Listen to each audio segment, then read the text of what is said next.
welcome. I want to introduce you or welcome you to the Lust Zone with your host, Aaron Hill. So I had to put on some music that was fitting for today's topic, which is lust cracks the brain. So I'm going to do this entire live stream in this voice right here. That one. No, I'm just kidding. What's up, everybody? Welcome to the Lust Zone with your host, Aaron Hill. All right, so this is day 6. So I did have to put on some music to put you in the mood for today. All right, so today is this is day 6, 10% happier journey. Day 6. What's up, everybody? I thank y'all for joining me for every day. This is a fun journey. So the topic is called Lust Cracks the Brain, right? And Joseph Goldstein is the writer of this course. This is in the 10% Happier app that you can download in your phone. That app was created by Dan Harris. It's a group of meditation courses by a bunch of different great contributors. And the one that I have been traversing through this week, is that a word? That's a word, right? For the last 6 days is called Phrases for Stress. And so this is session 7, and it's called Lust Cracks the Brain. So this is a little bit of a humoresque kind of thing. And I'm gonna give you a few notes.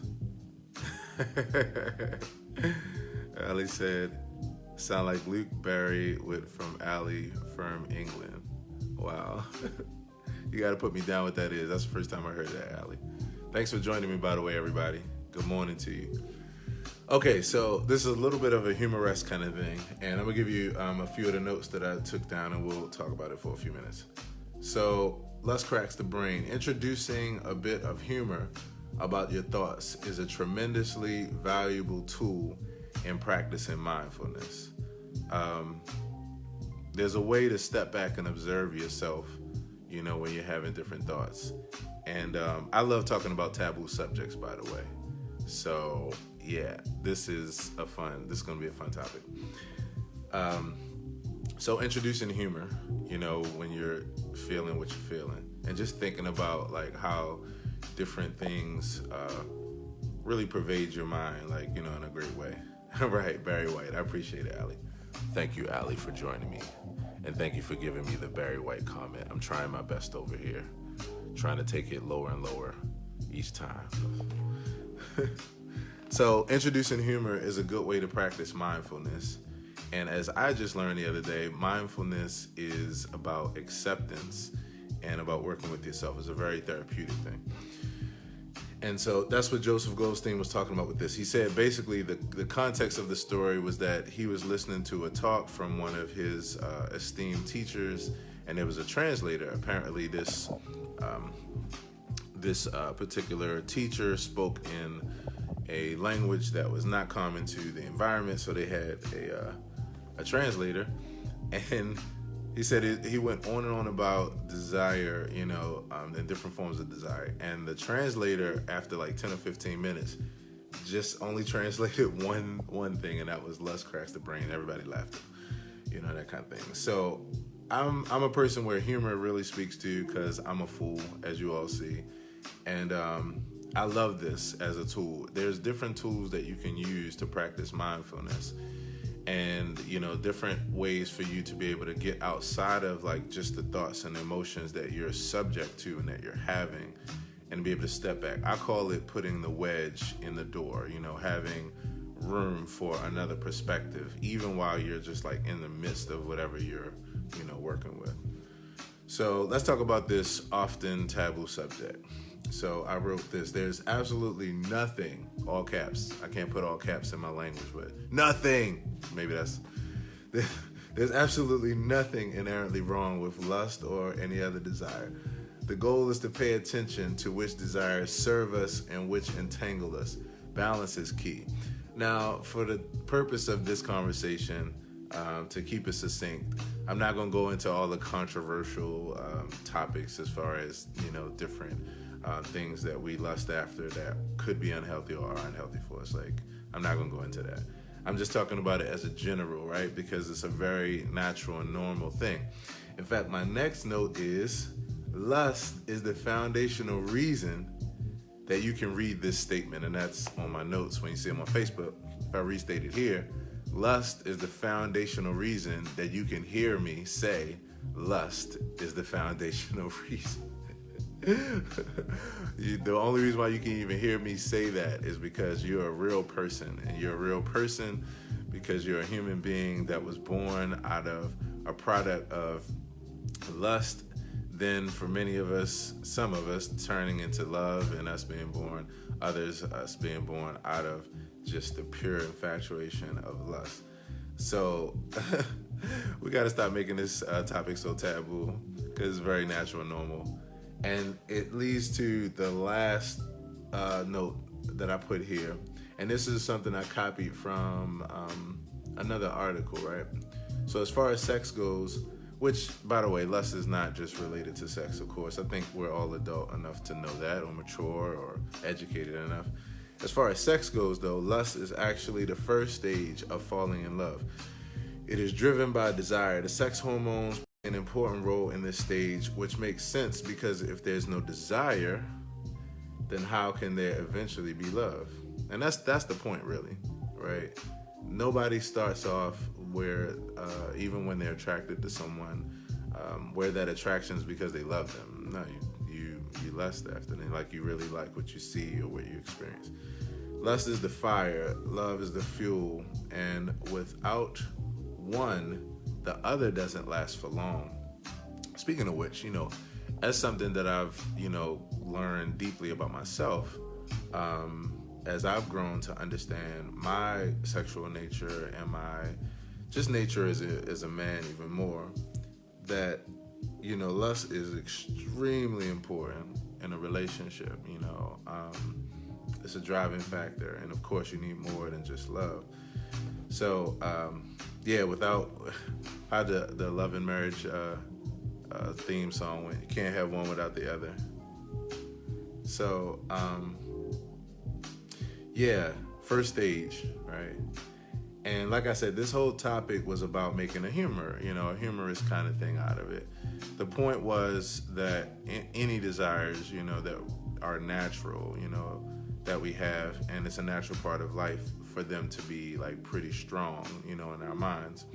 But the thing about, dealing with stress, the thing about, meditation, the thing about detachment, or about mindfulness, or about just being able to be even keel, is that no matter what the desire is, the goal is to pay attention to it, make note of it, be able to step back, put the wedge there, be mindful of like where it is with us and if it's like balanced, And so if it's balanced, then of course it's healthy for us. If it's not any desire, it doesn't matter what it is, if it throws us into a place of like we can't function or, whatever, then hey. Now, sometimes that means dealing with certain things so that we can function. Wink, wink, right?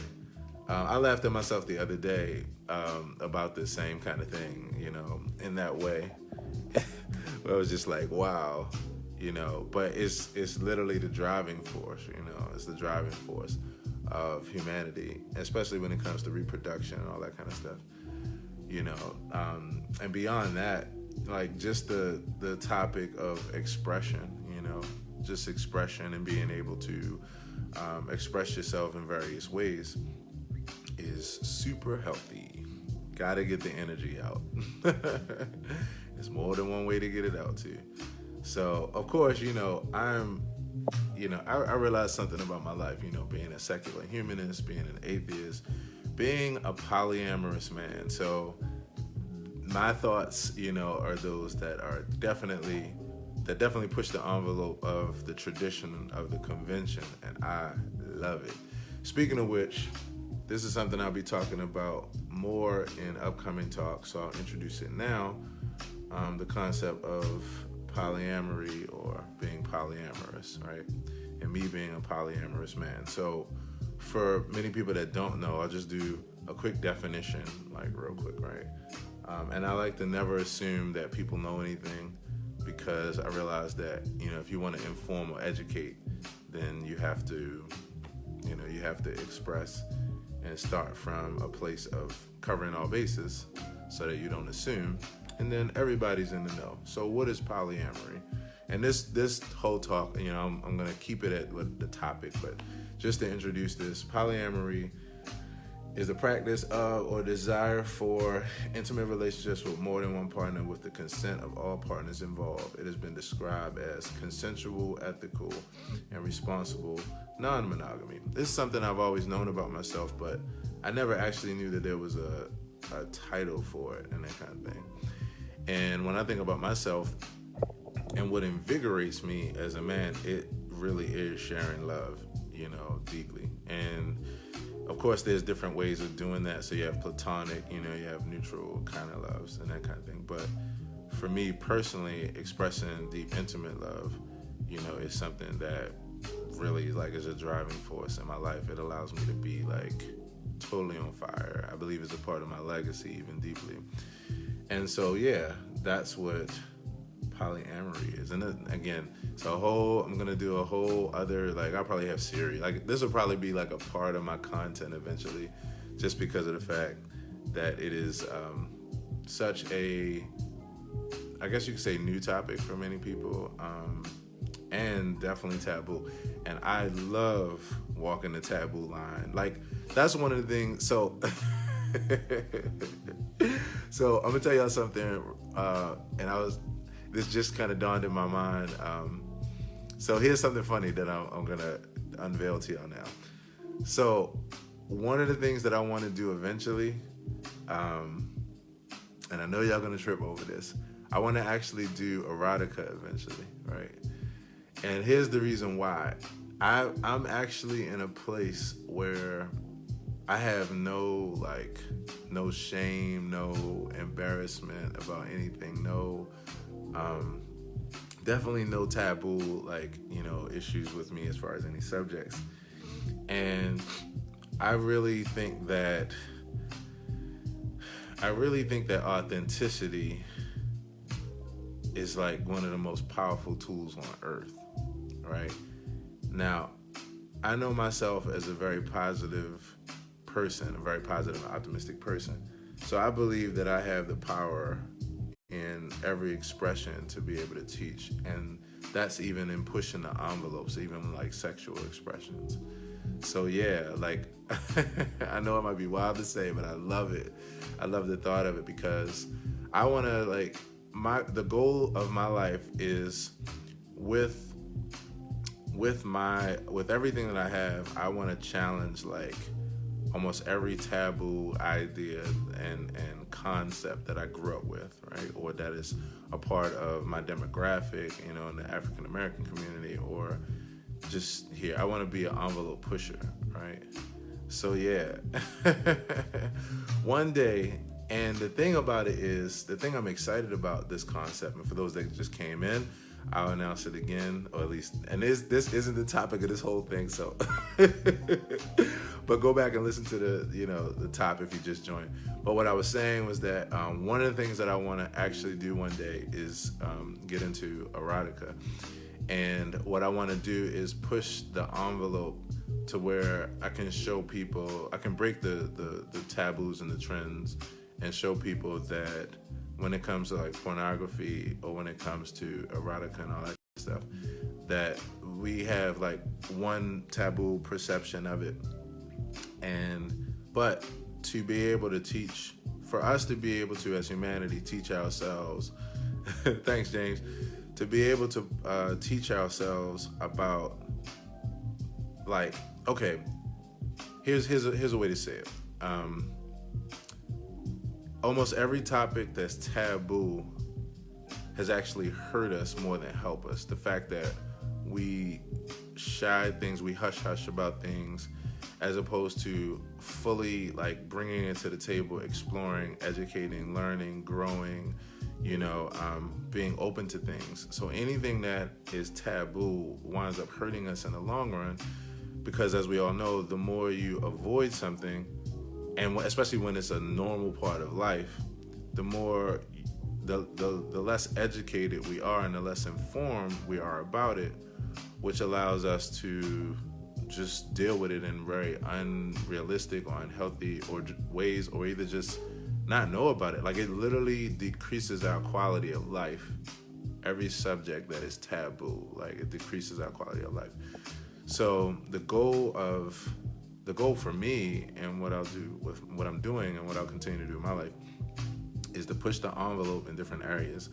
So it's funny, like, I sit here, I never would have thought in, like, say 10 years ago that I would be sitting here as a secular humanist, atheist, polyamorous, polymath.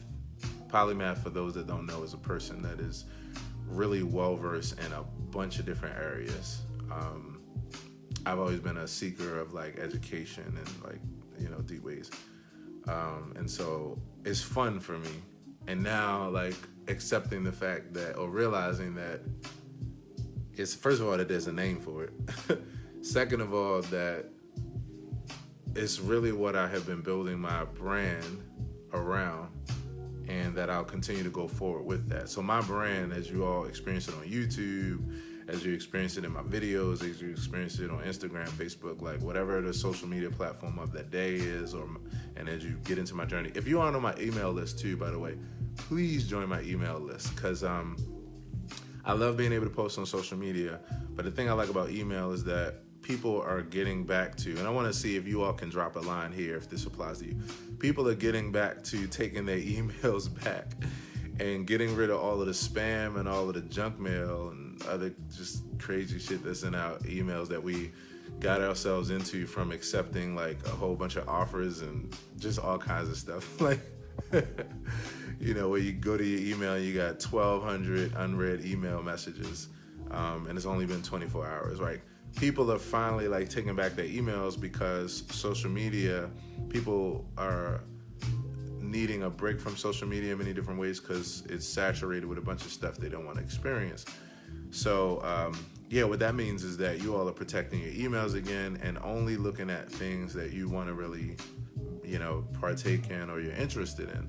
So for me, that's where I share, like, my most intimate world and where I put it all together. So you don't have to, so you can keep up with everything, because I put out a lot of stuff in different places. So please, if you haven't already, join my email list by going to my website, aaronhilltv.com, and just click and join the email list.